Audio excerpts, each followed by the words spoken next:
All right, welcome to our latest Convergent happy hour, live happy hour with all of you. And I'm sure a few people will keep coming in, so I'll try to notice that so they don't get left behind as we go through this. But per normal, I'm going to start with our quick market economic updates. And then we'll turn it over to Joseph Shaub. He's our family therapist that's going to be talking about how to keep your relationship healthy when the world is sick. So we'll have some good tips for that.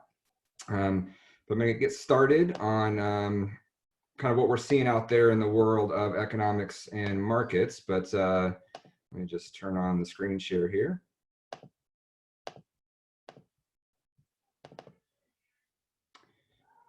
That'd be kind of fun since we finally got things going again in the economy and whatnot, that our house is finally back on track. So we got our foundation poured yesterday.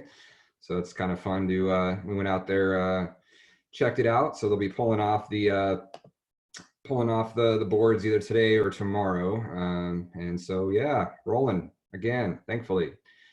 So with that, not as good news. This chart, hope you guys can see this okay. Let me see if I can get that a little bit bigger.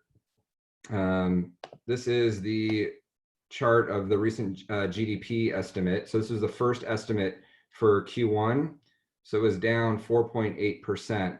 And in my opinion, the craziest part of that is the March numbers are only 1/9 of the calculation for Q1 GDP. January is heavily weighted, February not as much, and March is pretty limited in terms of the weighting. So the fact that we were down almost 5% for the quarter, with March really only counting a very small amount of that, when now if we think about Q2, April is going to be the heaviest weighting of the Q2 number, and it's going to be the month that we were shut down completely. So a lot of people are predicting pretty large negative numbers for GDP in Q2. You're seeing numbers like -20, -30% GDP growth, which would be records, if not close to records, for what we saw back in the Great Depression. And the last time we saw numbers like this was 2008. And I believe it was Q3 numbers. Can't remember if it was Q3 or Q4, but the first estimate came out about -4, and it finished at -8 once all the adjustments and updates were done. So that number might actually be the highest it will be before all the adjustments are made. So the next piece of this, which creates some of my concern that most of you have heard me talk about if you've been on these or seen my other videos in the last few weeks. You know, the market's been really good the last 3 to 4 weeks. We've been pretty cautious and conservative in our management of our portfolios. But one of the reasons we have been is this chart was from last week, late last week, and it shows the S&P 500 in the blue, kind of the blue part of the graph, and then the green line is the S&P earnings estimates. And typically they follow relatively close, but as you see, there's been a big divergence in the last few weeks as earnings estimates have kept coming down as the market has kept going up. And so while a lot of that was narrative driven, and so we believe a lot of that was the economy is finally opening back up again soon. The news on the virus was getting a lot better, so there was a lot of people feeling better about things. It also brings us back to 2008. In March of 2008, Bear Stearns collapsed. It was the first big bank to go down in the 08-09 crisis. But after it was kind of divvied up and sold off, the market bounced back pretty swiftly over the next few months. And a lot of that was narrative driven as well. It was like, well, Bear Stearns was the one bad apple, so everything's going to be okay now. And so I think a lot of the similar things are happening now where the narrative is everything's going to be okay, really before a lot of the bad data has fully come out. And we're starting to see that today, as we'll get into some of the other numbers. The next round of unemployment was released, and another bad number here, 3.8 million was the number today that was released this morning, which brings the total over 6 weeks to over 30 million, which now eclipses all of the jobs that were gained from 2009 up until February of this year. So extremely severe in terms of the total losses of jobs that we've seen. So that kind of walks through again the job creation versus the jobs that we've lost. So pretty severe on the jobs number. You know, Apple just reported their earnings after the bell today, and their numbers were okay, But one of the things they reported was that their iPhone sales were down 7% versus the quarter before in Q1 of 2020. And that's really with just 2 weeks of a partial shutdown or a pretty major shutdown in the United States. You know, what's going to happen to those Q2 numbers when we're shut down for an entire month and a half, almost 2 months in many areas? And if you're worried about your job going forward, how many people are going to be spending $1,000 on a new iPhone unless you absolutely have to? So, you know, again, it's been really encouraging to see the market up, but it does still give me some, you know, cause for concern that, you know, we're not seeing very good numbers overall in the economy. So another chart, and I know this is kind of maybe difficult to read, but this is consumer spending in March. And looking back over the course since the 1960s, quite a bit of an outlier. So again, consumers aren't spending. I've seen some reports, I don't have all the data in front of me, but I've seen some reports on surveys of those receiving stimulus checks that they're not spending it. Most of them are saving it or they're paying down debt. I saw another report today that the savings rate has gone up from about 8% pre-virus to over 13%. And so our economy is extremely consumer driven. And so all the numbers that are coming in are saying people are getting smart. They're paying down debt, they're saving, they're not spending, which, you know, is good for individuals in terms of their balance sheet. It's not necessarily good for the growth of our economy, given how consumer driven that it is. And so this is the last one, I believe, on the economy that I'm showing, but this just shows you, again, some of the other risks that are out there that we're seeing. And it's showing the number of late payments in various levels or various types of debt that are out there in the economy. And so we're starting to see a pretty large uptick in a lot of the various debt that's out there, retail and hotel being the worst, as you might expect, given the type of shutdown that we're going through. Office hasn't quite ticked up yet, but we are expecting to see these numbers continue to rise, as well as the last numbers were from about a week ago. So, oh yeah, one more. So another area of concern that we have is our supply chain. And so we're starting to see issues with meat processing plants around the country. And so just in the last a couple of weeks, we've seen a pretty large spike in cost of not just beef, but other meats and produce as well. So that's kind of, you know, again, it's, you know, it's hard to watch the market go up so much. You know, this month is going to be one of the best months ever. I think it was up around 12% for the month for the market. And so it was hard to watch that while we were kind of sitting on the sidelines a little bit being conservative. But all of these charts that I'm showing you are some of the reasons that we have some cause for concern and the reason we're still in the cautious mode at this time. So with that, I'll throw up our disclosure and then I will open up the mics as well here.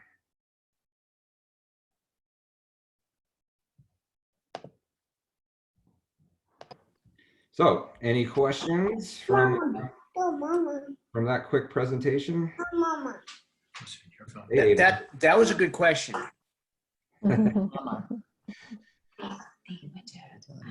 All right, I know I've been hammering this stuff home, so I don't know if there's as many questions every week, and I've been doing this stuff on the videos, but yeah, happy to answer any specifics that we're seeing out there.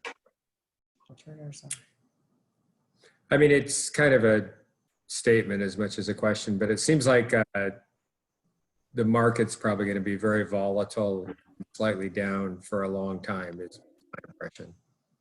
That we actually, Dwight, who's my investment specialist in our office, he showed me some charts on forward-looking volatility. They call it implied volatility, so you can look out 3 months, 6 months, a year.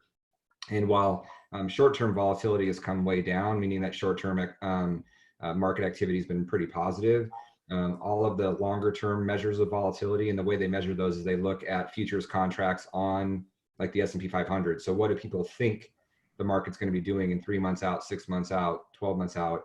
And those volatility measures have remained a lot higher. So to your point, while the recent news has been good, and we typically get these kind of bounces when we're heading into recessions, we get you know, some bounces that people think, oh, it's not as bad as we thought. But the data is still showing that, you know, we're still in, call it the second inning maybe of this ball game. Hey, Homer. Yes. How might this affect real estate, do you think? It's tough to know. I mean, commercial real estate, I'd say I'll limit it to one that I think seems to be pretty obvious, which is commercial real estate. Given that, there's a large number of retail businesses that aren't paying rents right now, and landlords aren't able to even ask them to at this point in many cases. So you kind of go 2 or 3 layers deep into that. So a restaurant or a retail business can't pay their rent. That landlord that might have had a large mortgage out on that property then can't pay their mortgage, and that's being forgiven right now, or at least being delayed. But then that bank isn't receiving interest payments and principal payments, and so you just kind of keep doing the roll of the math on that. And it's similar. There's similar issues going on in the residential market with rentals, and there's a lot of people who bought Airbnbs, and many people levered those up and have 5, 10, 15 different Airbnb, VRBO type properties, and most of them have 0 or 5% maybe equity. And now they have nobody renting, and all of those payments are coming due. And so, that could filter into the residential market as well. There's also a lot of corporate owned residential in the last 5 years. So there's a lot of real estate investment trusts that were set up to go out and buy up residential real estate, which has helped prop up the prices. So it definitely can have an impact on residential real estate as well. There is an interesting quirk to it that the people are believing might happen, is that because of these lockdowns in the big cities, that there's likely to be a surge in demand in more rural areas, suburb type areas, for people wanting to get out of their condos that they've been stuck in without really the ability to have a backyard or any of that. So it could have some, unique, it could have some unique outcomes that people aren't really thinking about, that some areas might actually see a surge in value that might not have been expected, given the challenges we're facing. In the Seattle market, I have a few real estate friends and family members. It's just been really steady and almost increased. Yeah, I mean, the big advantage for Seattle in particular, obviously most of us are in that area, if not all of us are in that area that are on the call today. Given the nature of our economy right now, which is so driven by Microsoft, Amazon, Google, and if you look at what are the companies that are still doing well right now, it's the Microsofts, the Amazons, and the Googles. And so it's likely that they will continue to do well. It's likely that Seattle real estate will hold up better, but it might be, again, condos might suffer. Residential, more of a single family homes might stay a lot steadier or even go up in that kind of shift that we see. I am doing, among the things I do is mediation, and I'm working with a couple who have split up, and they have a home in Maple Valley, and she wants to hold on to the home for a few months because her credit score can improve. And he's freaked, and he wants the house put on the market immediately because he's frightened that the value of the house will really start to go down fairly quickly. From what you're saying, that's probably not. I mean, I know you're not a real estate expert, but from what you're saying, I mean, it sounds like his concerns may be overblown. Yeah, I mean, it's tough to know, but I mean, the Seattle market's had so little inventory for so long.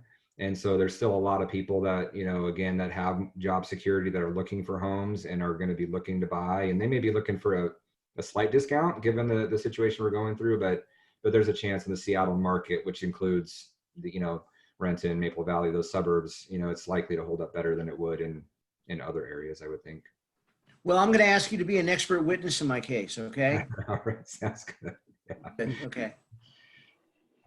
All right, so with that, I'm going to turn it over to Joe. Joseph, do you prefer Joe or Joseph? I usually go by Joe with you, but Joe's fine. Okay. Joe's fine.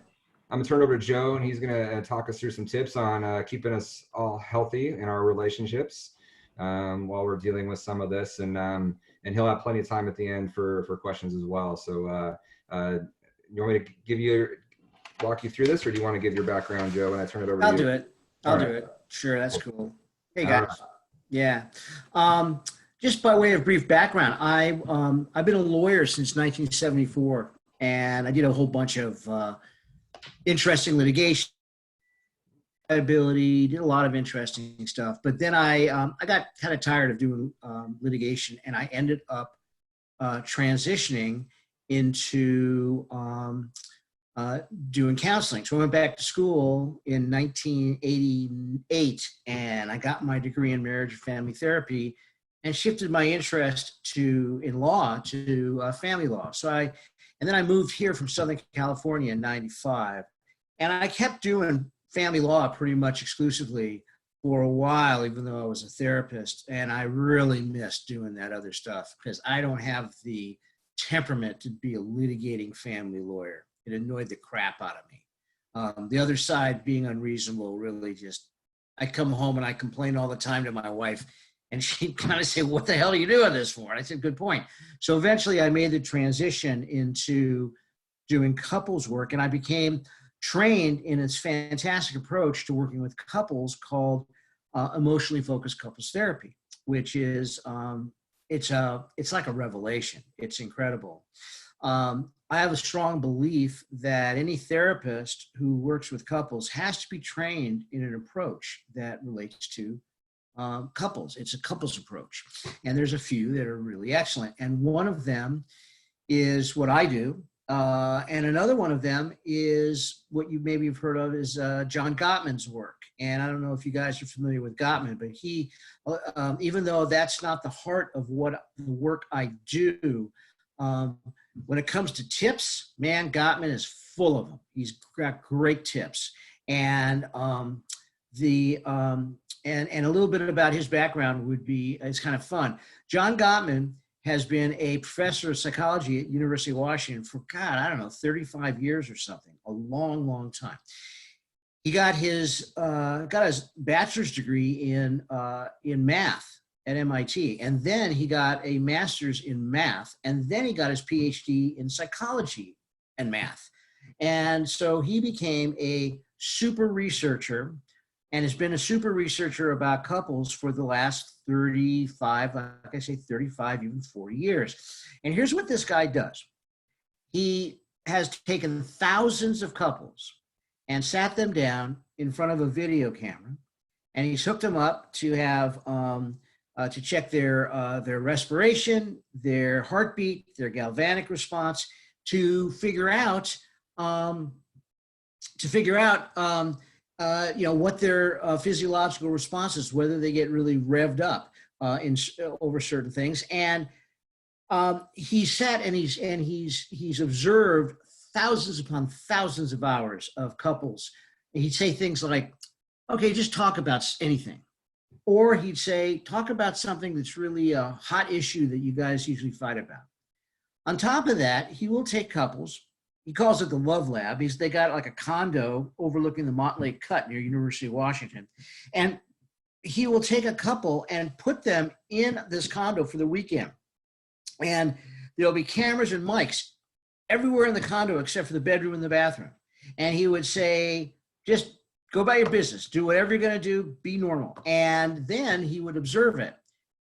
From those observations and from all the stuff he's done in looking at couples who have been videotaped and in his review of the literature, he has come up with some really, really valuable insights, which, again, I love sharing with clients. It's kind of funny because people who are trained to do Gottman work, which I'm not trained to do it, I didn't want to go that far with it, but people who are trained, if you go into a Gottman therapist, you will fill out so many questionnaires before you even start.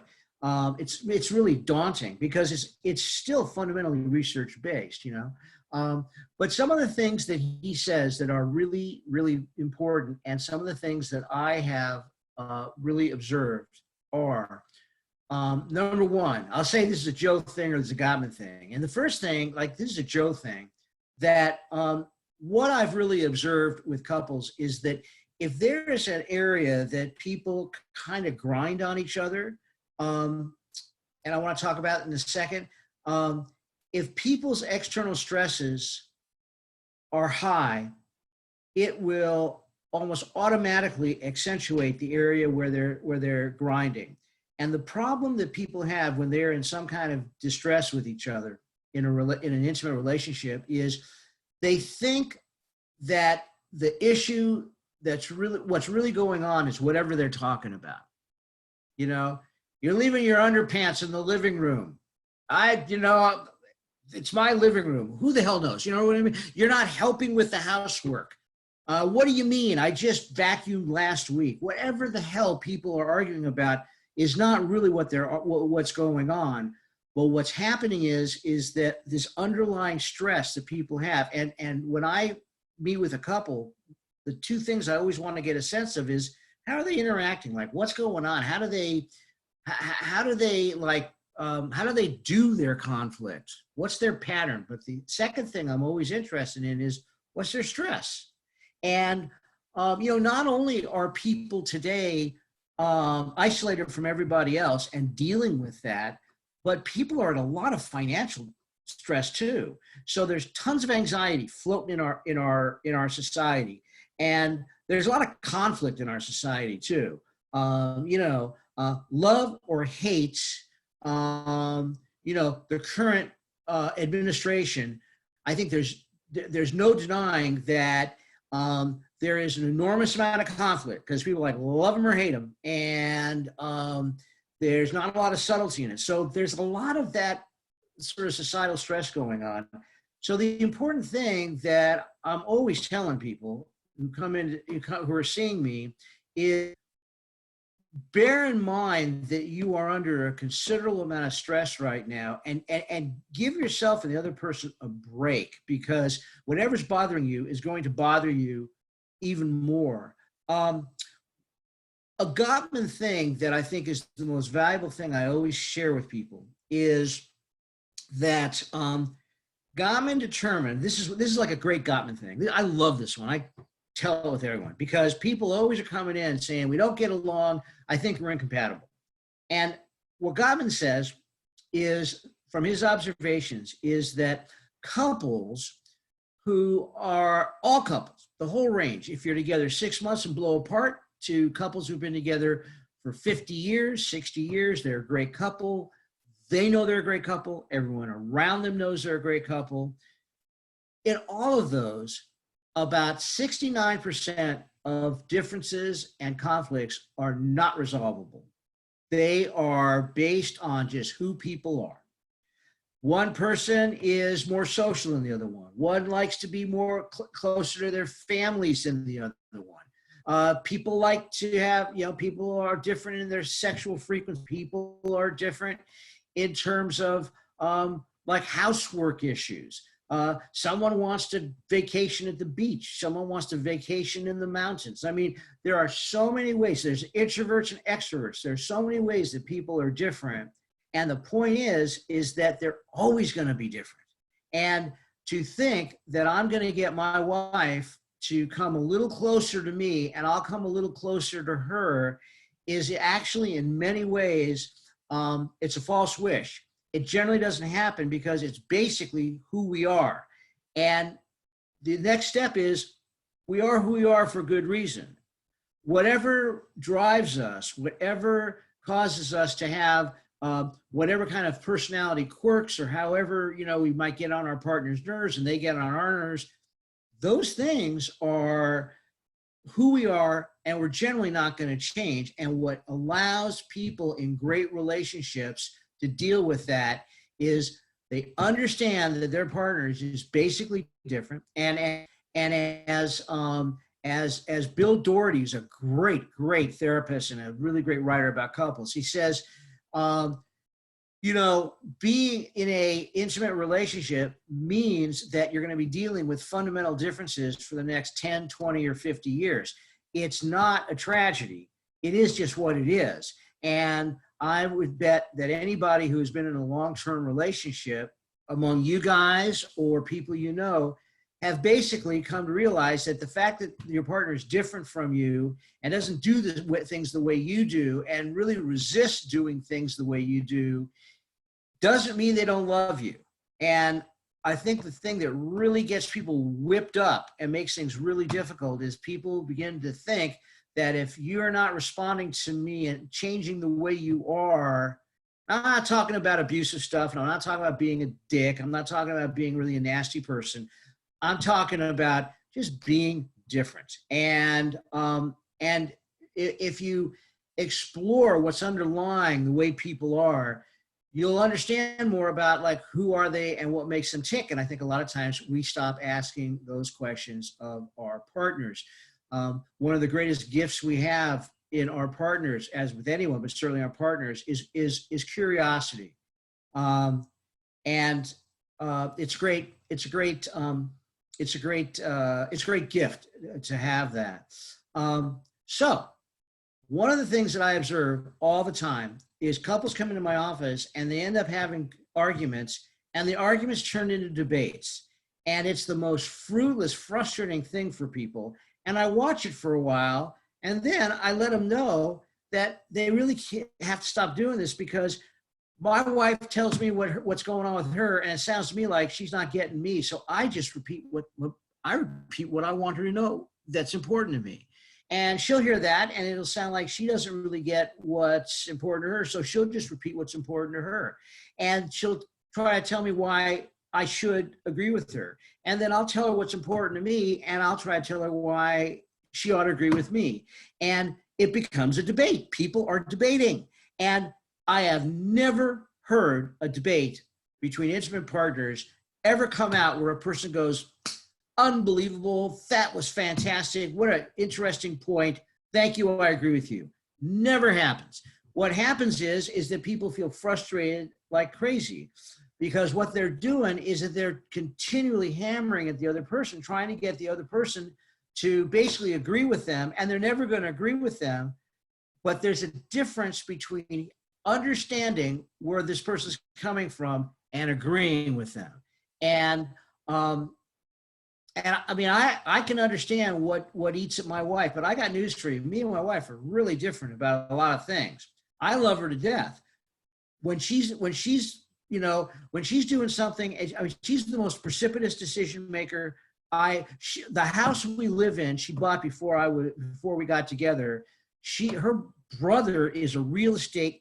Her brother's an expert in real estate in the area, an expert. He understands value. He understands what's good in the market, what's not good. She came, saw this house that I'm sitting in right now, and put an offer into it like that. She is so impulsive. She went out, my wife went out to the store one day and called me and said, I'm at the dealership, I just bought a car. It's like, and I love her. She's like, but she's impulsive. And sometimes when we're moving soon and we're going to be looking for a new house to live in. And I swear to God, it's going to be hilarious, because I'm going to look at this thing and I'm going to be thinking about this for like, I just want 24 hours. Let me sleep on it. And she's going to say, we got to do it now. We got to do it now. And we'll figure out what it is. But there's a reason why she's the way she is. There's a reason why I'm the way I am. I don't take it personally. She doesn't take it personally. And I think that's really very important not to do that. Joe, are there particular tips?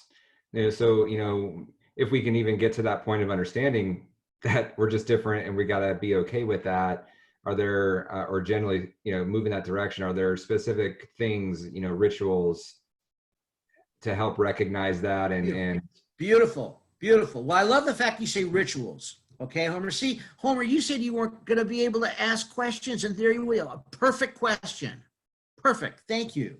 Well, my relationship is perfect, so I didn't know if I was going to be able to think of anything to ask. I know.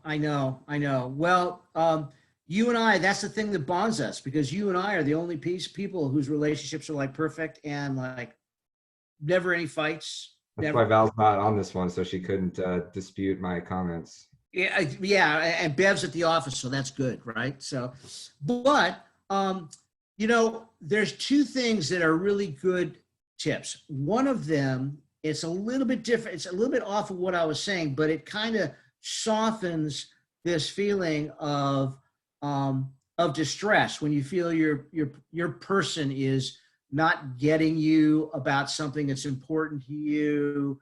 You start wondering how much they care. That kind of gets people revved up. They're not even conscious of worrying about it in that way, but it revs people up. The two things are, number one, this awesome guy named Bill Doherty, who's he's in his 70s. He's been like a dean of couples therapists in the country for years and years. He writes about, he's a great writer about couples therapy, and he's a professor at the University of Minnesota. And he talks about this idea of rituals of connection. And you talk about rituals, and I just want to actually respond to that because it's a great, great thought. It is one of the great sort of inoculators for couples when times get tough. And here's basically how he talks about it. He says that, a marriage is sort of like, he said his office overlooks the Mississippi River in Minneapolis. And he said that, marriage is kind of like the Mississippi River in that if you're in the middle of the river, the current of the river is slow and steady.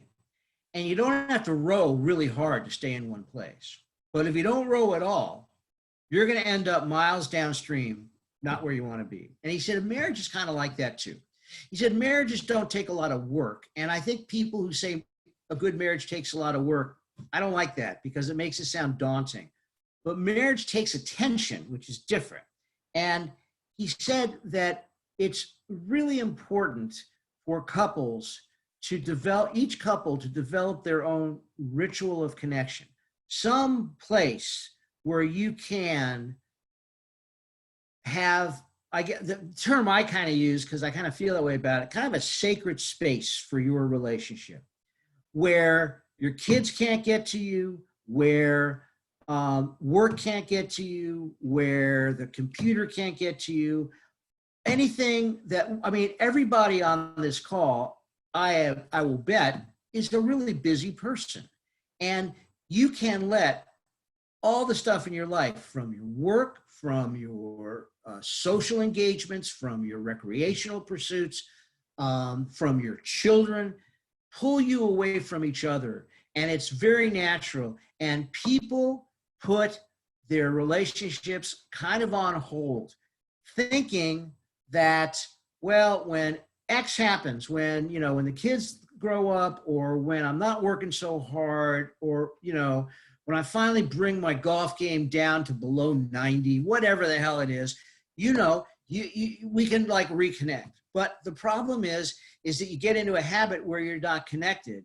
And a really great therapist said once, was talking to someone and said, well, would you say that you're going to put your kids on hold? You're going to put your attention to your kids on hold for a couple of years? And people go, God, no, they won't do that. The same thing with a marriage. So, for example, what Doherty did with his wife when his kids were young was he told his kids when they were, of an age where they could sort of, they could amuse themselves for a while. He'd say, you guys go off, do your homework, watch TV, do whatever you're going to do for half an hour. Mom and dad are going to sit there after dinner, have tea, and talk for 20 minutes. And they did it absolutely every single night. It became a ritual that they had. And they created this space for themselves where it was just them. And it really helped support their marriage. And interestingly, his older daughter, who is now a partner of his in some of his workshops and all, he said to her, well, did you mind that Mom and I did that when you were a kid? And they said, actually, no, it made me feel safe because I knew Mom and Dad were friends. And it's hard to do that if you don't create the space for that. If you feel like you're sort of passing because you're both so busy, you're going to lose that connection. And so the first thing that's important is whatever it is, find a way of creating that space for yourselves. Whatever it is, take a walk together. If you golf, go golfing together. If you don't do any of that stuff, sit down and like spend time after dinner together. Don't just sit and go and, watch TV together silently. And that's all you do. That's a great thing to do. Hell, I do that plenty. But, having a time to connect is really important. The other thing is a Gottman deal, in which Gottman talks a lot, and I think very well, about this idea of an emotional bank account. And it's really true. He talks about the notion that we all in our relationships make bids for connection. When we reach out and touch our partner, that's a bid for connection. When we ask our partner, how was your day? It's a bid for connection. When we ask, how you doing? It's a bid for connection. there's all kinds of ways we interact. And what Gottman has talked about and observed is that there's 3 ways to respond to that. You can turn towards, you can turn away, or you can turn against. And turning towards is just to respond. You don't have to be gushing. You don't have to do anything really dramatic, but you respond. Turning away is to not really respond, to grunt, how was your day? Fine. The person touches you, you kind of don't respond. It's a non-response. That's the way people usually interact when their relationship is starting to get drained of its vitality and connection. Turning against is something that is, it's a reflection of a relationship in real distress, which is, the example he uses is a couple sitting in in that condo in his love lab, and they're looking out the window, and they see a sailboat going up the cut. And the wife says something like, well, that's a pretty boat. Well, turning towards is just the husband looking up and saying, yeah, it is pretty. That's all. Not really dramatic. Turning away is the husband still looking at his newspaper and he just grunts. Turning against is doing something like, there you go again. You always want something like a sailboat. Your tastes are so expensive. You have a champagne taste on a beer budget, and you shift into some kind of criticism, which obviously you hear that and you go, oh, this is toxic. These people are in trouble. They need to see Joe Shaub. But but turning towards is something that puts deposits in the emotional bank account of a relationship, which is super important to be conscious of, because every relationship goes through its rocky times. Everyone does. My wife has a theory that there's not one solid relationship that's lasted a lifetime that at some point the people have wondered, am I going to stay in this? And while I have some friends, I don't know that they've ever been through that. They are rare. And I'm inclined to believe that a great majority of great long-term couples went through a period like that. And so when we go through that period, when we're stuck in the house together, when we're, and that seems unnatural, when we're worried about things like money or our health, if we have put enough emotional deposits in the emotional bank account, if we have just been physically affectionate, if we inquire about our partner, if for sure we respond to a bid from our partner in a positive, not overwhelming, not super duper intense way, but just respond, we are inoculating our relationship against the stresses and the difficulties. And you'll note that when I talk about this stuff, I'm talking a lot about the process of how we engage and how we get along. I'm not talking about the subject matter. I had a couple who came in and they were really having a hard time because the wife, they had made a deal years before when the kids came along, first kid came along, that the wife, she made more money in her job. And so the guy ended up being the house husband and raising the kids. And now the kids were young teenagers, and the wife needed him to go back to work and help support the family. And their debate, and his argument was, of course, it'll cost more to get a daycare than what I would make it work, and which is hard to imagine because he was a lawyer, but still he hadn't been working for a long time. So, he didn't know how he could re-enter the job market as a lawyer. It would take him some time. He was afraid to do it. And so he was giving her reasons why it wasn't a good idea. And they went back and forth about this. And that was what they thought they were arguing about. And she just wanted to get him to go back to work, and he just wanted to get her off his back. But what was really going on was the fact that they were feeling painfully disconnected, and she was feeling like it was all on her shoulders, and she was going to crack from that. And she didn't know how to let him know, frankly, how scared she was, because he didn't seem particularly safe to her. So the way she let him know how worried she was to criticize him. And the way he didn't know how to tell her that he was afraid of making this transition and needed to have some support from her. Instead, he kept on debating about why it was so hard for her, for him to go back to work. And they frickin' went round and around on this. And finally I was able to get him to slow down and to be able to see there was something else going on. You support your relationship from going through a lot of these painful things if you do things like figure out your rituals of connection, create a safe space, create a space for yourself where you are consciously saying, if you can on a daily basis, what we have here is sacred and needs protecting. And I don't mean, sacred in a incredibly like holy religious way, although if you're a religious person, I think that fits. I'm not a particularly religious person. And so I think of it, but I feel the word sacred has a very powerful sense. And I want to make sure that my marriage is a sacred space for both of us. So, Joe, that's my short answer. Cool. That's great. I know just in the interest of time, Fine. no worries. Anybody out there have any questions? I have a couple more for Joe. I'm going to pop in there, but I know we're running at 5:45. So any questions out there you guys were thinking about or you want to throw at Joe? Anybody want to ask me how long I've been growing my beard and how great my beard is? My wife hates my beard. My wife hates my beard. And I look and I say, I love my beard second up. Yeah, it's cool, right, Clint? Is this your shelter in place beard?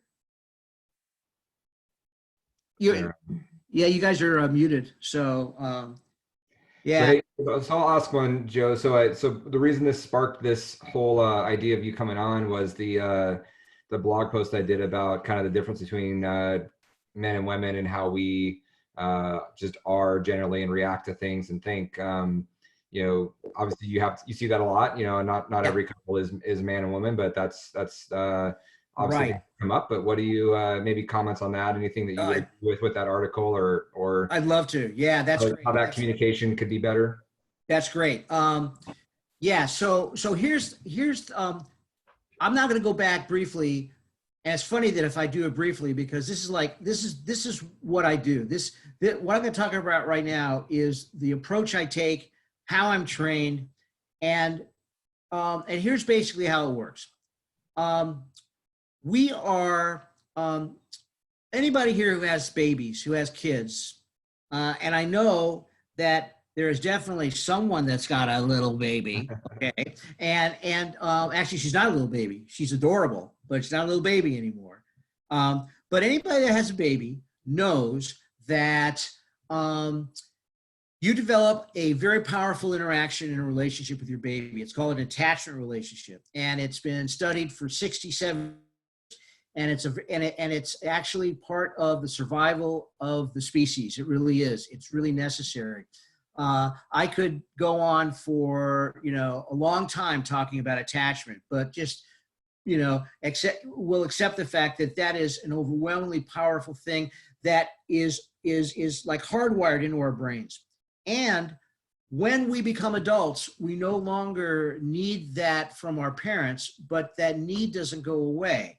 And the need for having someone we know is there, that we know we can turn to when the world feels overwhelming, when we know that they have our backs, is our intimate partner.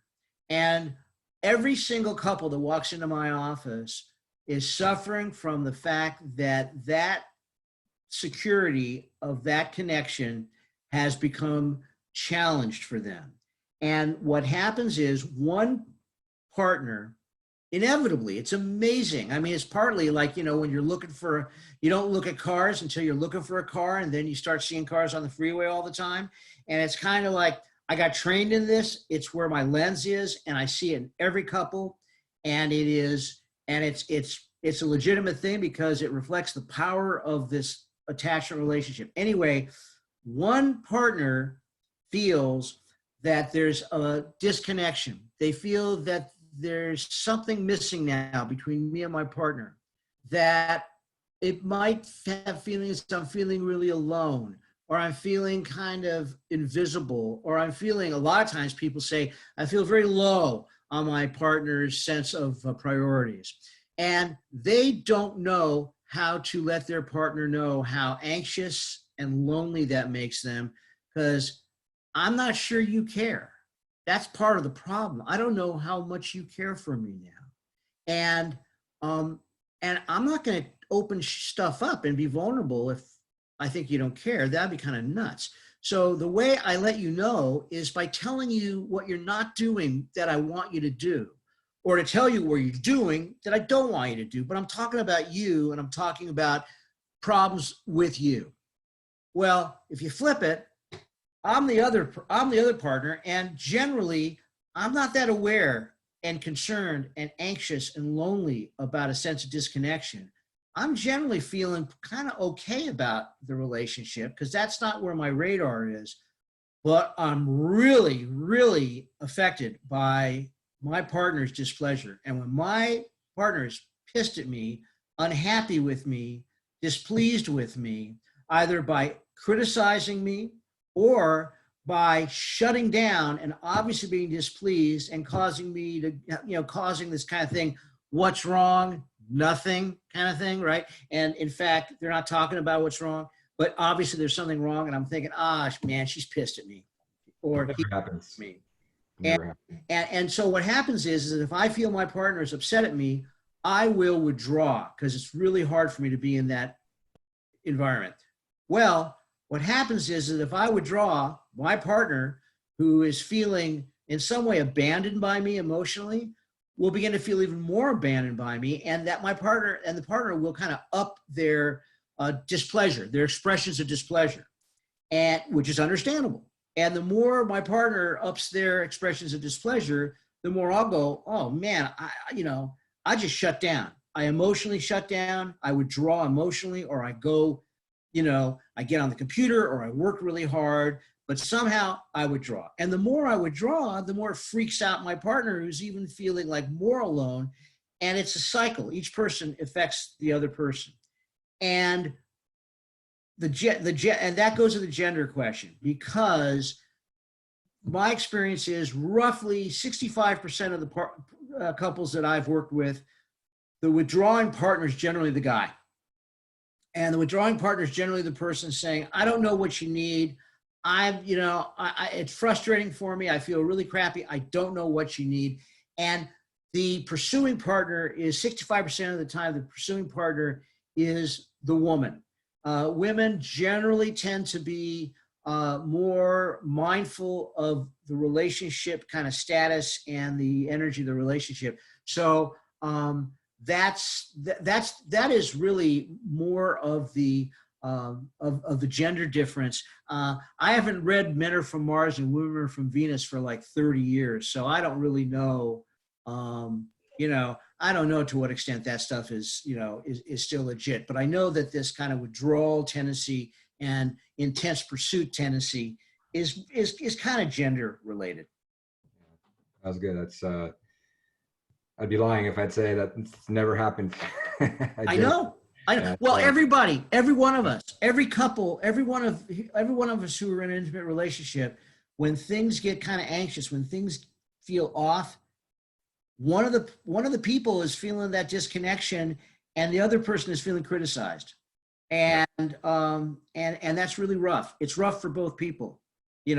I've told people, and I'm sorry because I know I'm yakking, but this is my thing. I love this shit. But the thing that I comment a lot about is the person who is the pursuing partner can often be really upset and angry, and it's really easy to see them go at it with their partner and really be very, very, rung up.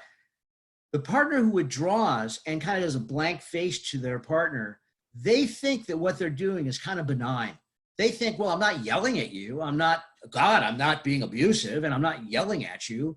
How bad could it be? And they don't understand that to their partner, it is excruciating. It is unbelievably painful. It makes them feel exquisitely alone and abandoned, and it's really, really tough for them. And that's one of the most important. And it's not like they're doing it to be mean. They're doing it to protect themselves, because it's hard to be railed at by someone who's unhappy with you. But the problem is that their way of coping, which is to shut down and withdraw for their own protection, only causes their partner to get even more anxious and even get more upset. So that's what I would say with that. You want to ask me another really simple question I could go off on for another 45 minutes? I'm sorry, I get all, you know. Well, if anybody else out there has another, has a quite an interest of time. Anybody else or wondering about?